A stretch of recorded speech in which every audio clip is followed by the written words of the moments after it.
सभी भाई बंधुओं, मित्रगणों और छोटे बड़ों को मेरी राधे राधे।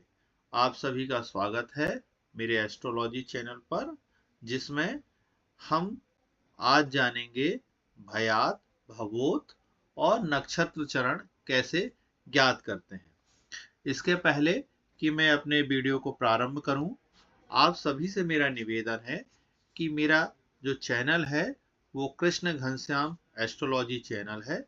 इस चैनल को सब्सक्राइब करें, जिससे कि जो भी महत्वपूर्ण वीडियो मैं इस चैनल पे डाल रहा हूं वो आपके समक्ष शीघ्रता से पहुंच सकें और आप सभी का ज्ञानवर्धन हो सके। अब सबसे पहले हम जानते हैं कि भयात, भवोत और नक्षत्र के चरण होते क्या है। जब किसी जातक का जन्म हुआ होता है, उस समय जो नक्षत्र था, जातक के जन्म के समय जो नक्षत्र था, वह नक्षत्र का समय कितना बीत चुका है या अपना कितना समय वह नक्षत्र पूरा कर चुका है, उस समय अंतराल को भयात कहते हैं। फिर भवोत क्या है? भवोत जब जातक का जन्म जिस नक्षत्र में हुआ है, वह नक्षत्र का कुल मान क्या है, मतलब उस नक्षत्र का संपूर्ण समय क्या है, मतलब जब नक्षत्र प्रारंभ हुआ और वह नक्षत्र समाप्त हुआ, उन दोनों के बीच का संपूर्ण समय अंतराल क्या है, संपूर्ण समय क्या है, वो भवोत कहलाता है। भयात, भयात मतलब कि जब जातक का जन्म हुआ है, उस जातक के जन्म के समय जो भी नक्षत्र था उसका कितना समय बीत चुका है, वो भयात कहलाता है। उदाहरण के लिए समझें कि यदि जातक का जन्म जो है सुबह 9 बजे हुआ है और जिस नक्षत्र में उसका जन्म हुआ है वह सुबह 8 बजे से प्रारंभ होता है, इसका अर्थ क्या है कि जो 1 घंटा है वो समय उस नक्षत्र का बीत चुका है। तो जो वो 1 घंटा बीत चुका है वो कहलाएगा भयात। वो 1 घंटा क्या कहलाएगा? भयात कहलाएगा। और मान लीजिए नक्षत्र सुबह 8 बजे से चालू हुआ था और अगले दिन के 8 बजे तक था, मतलब नक्षत्र कुल 24 घंटे था, तो वो जो 24 घंटे का समय कहलाएगा वो कहलाएगा भवोत। तो आशा करता हूं कि आप लोग समझ गए होंगे कि भयात और भवोत कैसे, इसकी परिभाषा को हम समझ सकते हैं। अब नक्षत्र का चरण क्या होता है? एक नक्षत्र में 4 चरण होते हैं, 4 अक्षर होते हैं। उन्हीं अक्षर के नाम से हम जातक का नाम, राशि का नाम है वो रखते हैं। तो वह चरण ज्ञात करना कि उन चारों में से जातक का जन्म नक्षत्र के किस चरण में हुआ है। 4 चरण है, तो प्रथम चरण में हुआ है, द्वितीय चरण में हुआ है, कि तृतीय चरण में हुआ है, कि चतुर्थ चरण में हुआ है। ये चरण ज्ञात करना नक्षत्र का चरण कहलाता है। अब भयात, भवोत की आवश्यकता पड़ती क्यों है, इसकी आवश्यकता क्यों है? तो सबसे पहले तो इसकी आवश्यकता नक्षत्र का चरण ज्ञात करने में पड़ती है। यदि हमें भयात और भवोत नहीं पता चलेगा तो नक्षत्र का चरण नहीं पता चलेगा। नक्षत्र का चरण नहीं पता चलेगा तो हम अपना राशि नाम निर्धारित नहीं कर सकते हैं, हमारी सटीक कुंडली नहीं बन सकती है। इसीलिए भयात और भवोत की आवश्यकता पड़ती है। भयात और भवोत की दूसरी आवश्यकता, बहुत ही महत्वपूर्ण आवश्यकता पड़ती है, जब हम महादशा ज्ञात करते हैं। तो इस वीडियो में हम नक्षत्र का चरण ज्ञात करने तक आपको बताएंगे। इसके पश्चात जो मेरा अगला वीडियो आएगा उसमें भयात और भवोत से हम महादशा कैसे ज्ञात कर सकते हैं वह आपको बताएंगे। तो मेरा जो अगला वीडियो आएगा उसको भी आप लोग देखना ना भूलें। अब हम ज्ञात कैसे करें भयात और भवोत, उसके लिए एक गणितीय सूत्रों का उपयोग हमें करना पड़ता है। तो हम वो गणितीय सूत्र एक के बाद एक समझेंगे। इसके लिए हम सबसे पहले मान लेते हैं कि जातक का जन्म 11 मई को हुआ है। 11 मई को जातक का जन्म हुआ है। जन्म स्थान, जातक का जो जन्म स्थान है हम जबलपुर मान रहे हैं कि जातक का जन्म स्थान जबलपुर है और जन्म समय 9:21 और 30 सेकंड है। 9:21 30 सेकंड वो जातक का जन्म समय है। अब हम क्या करेंगे, हमने पिछले वीडियो का कुछ उदाहरण इस वीडियो में लिए हुए हैं, उनको भी थोड़ा संक्षेप में समझाया है कि जब जातक का जन्म समय हमें मिलता है तो वो भारतीय मानक समय में होता है, तो उसे हमें बदलना पड़ेगा स्थानीय समय में। स्थानीय समय में बदलने के लिए सर्वप्रथम हम देशांतर संशोधन लगाते हैं। देशांतर संशोधन कैसे लगाते हैं ये आपको मेरे पिछले वीडियोस में मिल जाएगा, आप वहां जाकर के देख सकते हैं। देशांतर संशोधन अभी मैं सिर्फ लिख रहा हूं कि 10 मिनट 4 सेकंड आया। ये 10 मिनट 4 सेकंड्स कैसे आता है ये आप हमारे पिछले वीडियो में जाकर के देख सकते हैं, आपको वहां पर ये पूरी जानकारी मिल जाएगी। देशांतर संशोधन लगाने के पश्चात जो समय हमें मिला वो कहलाता है स्थानीय औसत समय। वो क्या कहलाता है, स्थानीय औसत समय। इस स्थानीय औसत समय में हमें बेलांतर संशोधन लगाना होता है। बेलांतर संशोधन भी हम कैसे ज्ञात करते हैं ये भी मेरे पिछले वीडियोस में आप जाकर के देख सकते हैं। मेरा आप चैनल सब्सक्राइब करेंगे तो आपको मेरे द्वारा दिए गए सभी पुराने वीडियोस मिल जाएंगे, तो आप पुराने वीडियोस में जाकर के देख सकते हैं कि हम बेलांतर संशोधन कैसे निकालते हैं। बेलांतर संशोधन 12 मिनट 46 सेकंड से यहाँ पर आया हुआ है, वो संशोधन हमने लगा दिया और वो संशोधन लगाने के पश्चात हमें मिला 9 घंटे 24 मिनट 12 सेकंड। ये अभीष्ट स्थानीय समय हुआ, ये स्थानीय समय हुआ। अब जो भी हम कैलकुलेशन आगे करेंगे, जो भी संशोधन हम करेंगे वो इस अभीष्ट स्थानीय समय पर हम करेंगे, स्थानीय समय पर हम करेंगे। अभी ये देखिए, समय ज्ञात करने के पश्चात हमें भयात और भवोत निकालना है। तो भयात और भवोत निकालने के लिए हमें पंचांग की आवश्यकता होगी। तो पंचांग का एक चित्र मैंने आपके समक्ष प्रस्तुत किया हुआ है। देखिए, मैंने डेट दी हुई थी, दिनांक जो बताया था कि जातक का जन्म 11 मई को हुआ है, तो ये 11 मई का जातक का जन्म है, ये दिनांक है। इसी में हम आगे चलेंगे तो हम आगे देखेंगे कि उस दिन तिथि जो है वो 9वीं तिथि थी, दिन चंद्रवार अर्थात सोमवार था। और हम इसी में आगे देखेंगे तो ये लिखा हुआ है कि उस दिन जो नक्षत्र था वो शतभिषा नक्षत्र था, 38:19 पर। और उसके ठीक पहले जो नक्षत्र था वो धनिष्ठा नक्षत्र था, 36:55 पर। जिस दिन जातक का जन्म हुआ है अर्थात 11 तारीख को जातक का जन्म हुआ है, उस दिन का ये सूर्योदय है 5:29। 5:29 पर ये उस दिन का सूर्योदय है जिस दिन जातक का जन्म हुआ है। तो ये जो सभी चीजें हैं इनको हम नोट कर लेंगे, अर्थात कि सद्विषा नक्षत्र 38:19, धनिष्ठा गत नक्षत्र मतलब जो पहले उसके ठीक पहले जो नक्षत्र हो चुका है उसको गत नक्षत्र कहते हैं, और सद्विषा नक्षत्र जिस नक्षत्र में जातक का जन्म हुआ है उसे वर्तमान नक्षत्र कहते हैं। धनिष्ठा नक्षत्र, सद्विषा नक्षत्र, उनके मान, सूर्योदय जिस दिन जातक का जन्म हुआ है उस दिन सूर्योदय कितना था 5:29। इन सब चीजों को हम नोट कर लेंगे। ये देखिए, सर्वप्रथम हमने नोट कर लिया सूर्योदय जो था उस दिन वो 5:29 वो सूर्योदय था। तो अभी हमें सबसे पहले निकालना है इष्टकाल। भयात और भवोत निकालने से पहले हमें इष्टकाल निकालना पड़ेगा। इष्टकाल क्या होता है, इष्टकाल कैसे निकालते हैं, ये संपूर्ण जानकारी मैं आपको अपने पिछले वीडियोस में दे चुका हूं। फिर भी चूंकि यहाँ भयात और भवोत निकालने के लिए भी इष्टकाल की आवश्यकता है, इसीलिए मैं उसका जस्ट कैलकुलेशन गणितीय विधि यहाँ पे बता रहा हूं। बाकी यदि इसके बारे में आपको डिटेल्स में देखना है तो आप मेरे पिछले वीडियो में जाकर के देख सकते हैं। अब अभीष्ट स्थानीय समय क्या आया था? 9 घंटे 24 मिनट 12 सेकंड, आपने देखा था 9 घंटे 24 मिनट 12 सेकंड ये स्थानीय समय था। इस स्थानीय समय में से मैंने सूर्योदय को घटा दिया, सूर्योदय को घटा दिया।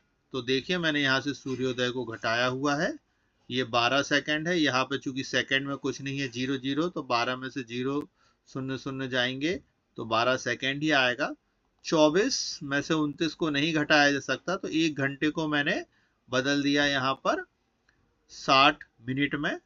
तो फिर इसके बाद यहाँ से घटाया तो ये 55 मिनट आया, और फिर अब यहाँ पर 8 बचेगा, तो 8 में से 5 गए तो 3 आएगा। तो 3 घंटे 55 मिनट 12 सेकंड आया घटाने पर। ये हुआ हमारा इष्टकाल। ये हमारा इष्टकाल हुआ घंटा, मिनट और सेकंड में। लेकिन हमें इष्टकाल ज्ञात करना होता है घटी, पल और विपल। तो घटी, पल और विपल में इष्टकाल ज्ञात करने के लिए हमें 2.5 का गुणा करना होता है। अब 2.5 का ही गुणा क्यों करते हैं, ये आप मेरे पिछले वीडियो में जाकर के देख सकते हैं। मैंने उसमें बताया हुआ है कि 2.5 का ही गुणा क्यों किया जाता है।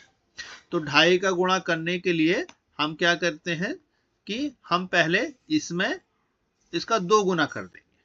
इसी को 2 गुना कर दिया, मतलब इसको एक बार और जोड़ दिया तो ये 2 गुना हो गया। अब इसमें आधा और जोड़ेंगे, आधा और जोड़ेंगे तो पहले हमने 3 घंटे को आधा किया, तो 3 घंटे को आधा हो गया 1 घंटे 30 मिनट। फिर इसके बाद हमने 55 मिनट को आधा किया, तो 55 मिनट को आधा करने पर हो गया 27 मिनट 30 सेकंड। और फिर हमने 12 सेकंड का आधा किया, तो 12 सेकंड का आधा हो गया 6 सेकंड। इस तरह से हमने सभी को जोड़ दिया तो हमें ये मान प्राप्त हुआ। अब 60 सेकंड जो है, 60 सेकंड नहीं होता है, 60 सेकंड 1 मिनट हो जाएगा, तो वो 168 हो गया। और 168 में से हमने 2 मिनट, तो मतलब 60 60 दूनी 120, 120 को हमने 2 घंटे में बदल दिया, तो वो यहाँ पर आकर के 9 घंटे 48 मिनट घटी, पल, विपल, ये अभीष्ट इष्टकाल आ गया हमारा। ये आ गया हमारा अभीष्ट इष्टकाल, मतलब ये हमारा इष्टकाल है। अब भयात निकालने का नियम क्या है? भयात निकालने का नियम क्या है? भयात पहले हमने इसकी परिभाषा में आपको पहले ही बता चुका हूं कि जब जातक का जन्म हुआ है, तो जातक के जन्म के समय तक जिस नक्षत्र में जातक का जन्म हुआ है, वह नक्षत्र कितना बीत चुका है, कितना निकल चुका है, वो कहलाता है भयात। तो हम क्या करेंगे, 60 में से गत नक्षत्र को घटाएंगे और इष्टकाल को जोड़ देंगे। 60 में से गत नक्षत्र को घटाएंगे और इष्टकाल को जोड़ देंगे। ये फॉर्मूला है, इस फॉर्मूला का उपयोग हम करेंगे। अभी देखिए वर्तमान नक्षत्र, मैंने अभी आपको बताया था वर्तमान नक्षत्र सदभिषा था। आइए फिर से देखते हैं। वर्तमान नक्षत्र सदभिषा था 38 19, तो मैंने यहाँ पर लिख लिया वर्तमान नक्षत्र सदभिषा 38 19 घटी पल। गत नक्षत्र धनिष्ठा था, गत नक्षत्र धनिष्ठा है, गत नक्षत्र धनिष्ठा है 36 55, धनिष्ठा 36 55। तो यहाँ पर मैंने लिख लिया गत नक्षत्र धनिष्ठा 36 55, 36 55। अब फॉर्मूला क्या है कि 60 में से गत नक्षत्र को घटाएंगे और इष्टकाल को जोड़ेंगे। तो 60 में से गत नक्षत्र अर्थात 36 55 को घटाया, 36 55 को घटाया तो 0 0 में से गए 0 0 ही आया। यहाँ पर 0 0 से 55 नहीं घटा सकते, तो एक यहाँ से ले आए तो 60 आ गए, 60 में से 55 गए तो 5 आया। अब यहाँ पर बचा 59, 59 बचा, 59 में से 36 36 को माइनस किया तो 23 आ गया, 23 आ गया। तो ये आ गया 23 घटी 5 पल 0 0 विपल, ये आ गया मान। और इसमें अब हमने इष्टकाल को जोड़ दिया। इष्टकाल क्या है हमारा, 9 घंटे, क्षमा कीजिएगा 9 घटी 48 पल, 9 घटी 48 पल हमारा इष्टकाल है। ये देखिए हम ज्ञात कर चुके हैं 9 घटी 48 पल, 9 घटी 48 पल, ये हमारा इष्टकाल है। इसको हमने जोड़ दिया तो ये 48 और 5 53 और 23 और 9 32, ये आ गया भयात। ये ज्ञात हो गया हमें भयात। अब हम ज्ञात करेंगे भवोत। भवोत कैसे ज्ञात करेंगे? 60, इसका नियम क्या है? 60 में से गत नक्षत्र को घटाएंगे, 60 में से गत नक्षत्र को घटाएंगे और वर्तमान नक्षत्र को हम जोड़ देंगे, वर्तमान नक्षत्र को हम जोड़ देंगे। पहले हमने क्या किया था? 60 में से गत नक्षत्र को घटाया था और इष्टकाल को जोड़ दिया था, तो हमें ये ज्ञात हो गया था कि वर्तमान नक्षत्र का कितना समय गुजर चुका है, कितना समय बीत चुका है। अब हम वर्तमान नक्षत्र को ही उसमें जोड़ देंगे तो हमें संपूर्ण नक्षत्र का समय आ जाएगा, संपूर्ण नक्षत्र का वर्तमान नक्षत्र के संपूर्ण समय आ जाएगा कि वह कितना उसका मान है, वो होता है भवोत, जैसा कि हमने परिभाषा में देखा हुआ है। तो ये फिर से वही मान लिखे हुए हैं। सद्भिषा नक्षत्र जो है वो वर्तमान नक्षत्र है, गत नक्षत्र जो है वो धनिष्ठा नक्षत्र है। इसके बाद हमने 60 में से गत नक्षत्र को घटाया, 60 में से गत नक्षत्र को घटाया तो वही 23,500 आया। इसमें अब हमें पिछले में भवोत निकालते समय हमने क्या किया था? यहाँ पर 23,500 में इष्टकाल को जोड़ दिया था। यहाँ पर हम क्या करेंगे?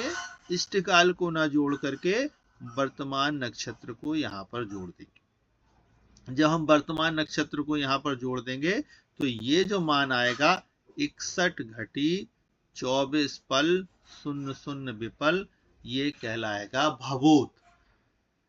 तो भयात हमेशा कम होगा भवोत से, क्योंकि भवोत उस नक्षत्र का संपूर्ण मान है और भयात जब जातक का जन्म हुआ है उस समय तक नक्षत्र कितना बीत चुका है या उस समय तक नक्षत्र का मान है। तो भयात हमेशा भवोत से कम ही होगा, इस बात का आप ध्यान रखिएगा। अब नक्षत्र के चरण ज्ञात करते हैं। तो बहुत ही आसान बात है, ये भवोत जो है ये नक्षत्र का संपूर्ण समय है। अब इसको हमें 4 बराबर भागों में विभाजित करना है, 4 बराबर भागों में विभाजित करना है। तो पहला भाग प्रथम चरण हो जाएगा, दूसरा भाग द्वितीय चरण हो जाएगा, तीसरा भाग तृतीय चरण हो जाएगा और चतुर्थ भाग चतुर्थ चरण हो जाएगा। तो देखिए नक्षत्र के चरण हम कैसे ज्ञात करते हैं? भवोत को हम 4 बराबर भागों में विभाजित करेंगे, अर्थात भवोत को हम 4 से भाग दे देंगे। तो मैंने यहाँ पर वो मान लिखे हुए हैं। भवोत हमारा ये आया हुआ था 61,24,00 और भयात आया था 32,53,00।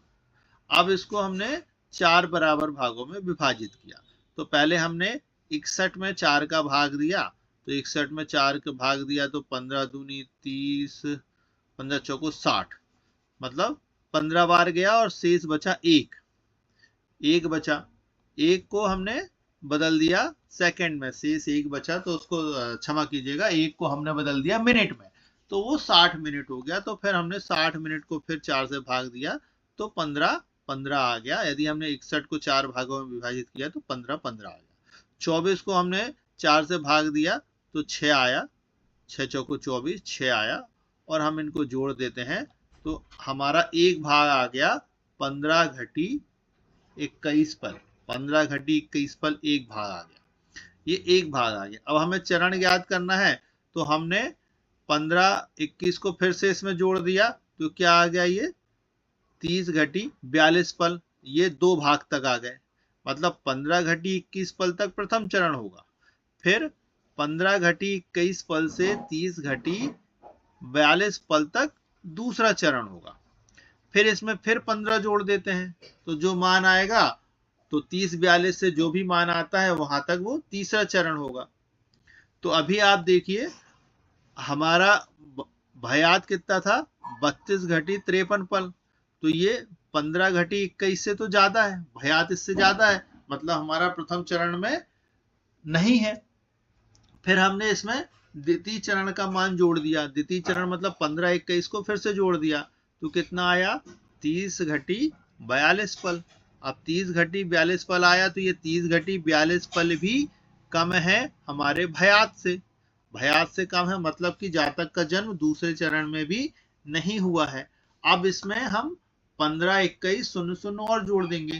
तो जैसे ही हम 15 21 शून्य शून्य और जोड़ देंगे तो ये 45 के आसपास हो जाएगा, 45 के आसपास हो जाएगा, 45 घटी के आसपास हो जाएगा। तो आप देख लीजिए 45 घटी जो है वो 32 घटी से ज्यादा है, हमारे भयात से ज्यादा हो जाएगा। इसका अर्थ है कि हमारा जातक का जो जन्म हुआ है वो तीसरे चरण में हुआ है। इस तरह से हम नक्षत्र के चरण ज्ञात कर सकते हैं। अब नक्षत्र का चरण हमें ज्ञात हो गया। अब इसके पश्चात हम ज्ञात करेंगे कि कैसे महादशा ज्ञात करते हैं इसी भयात और भवोत का उपयोग करके। लेकिन वह मैं आपको बताऊंगा अपने अगले वीडियो में, क्योंकि महादशा का चैप्टर भी अपने आप में एक बहुत बड़ा चैप्टर है। यदि मैं इसी वीडियो में उसको सम्मिलित करूंगा तो वीडियो बहुत बड़ा हो जाएगा। तो उसके लिए आप मेरा अगला वीडियो जरूर देखें, जो बहुत ही जल्द आपके समक्ष प्रस्तुत किया जाएगा। और यदि आपको वीडियो अच्छा लगा है तो वीडियो को लाइक करें। ये जानकारी आपके लिए यदि बहुत महत्वपूर्ण रही हो तो सब्सक्राइब करें। आपका बहुत मेरा वीडियो देखने के लिए बहुत बहुत धन्यवाद। राधे राधे।